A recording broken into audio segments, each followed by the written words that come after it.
Бүгін Алматы жолаушылар көлігі және технологиялар колледжі базасында Қазақстан Республикасы Қорғаныс Министрлігі әскери клиникалық госпиталі мен аталған колледж арасында өзара ынтымақтастық туралы меморандум жасалып, оның шеңберінде жас дәрігер әскери патриоттық клубы ашылды.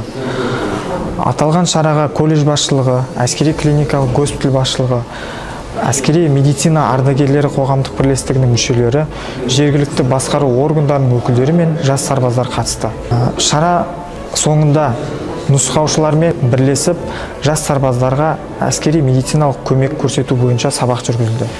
Шараның негізгі мақсаты екі жақты бірлесіп, өскелең ұрпақтың бойында жоғары патриоттық сезімдер мен адамгершілік қасиеттерді, азаматтық белсенділікті, салауатты өмір салтын насихаттау және әскери медицинаға жастарды бауыз болып табылады.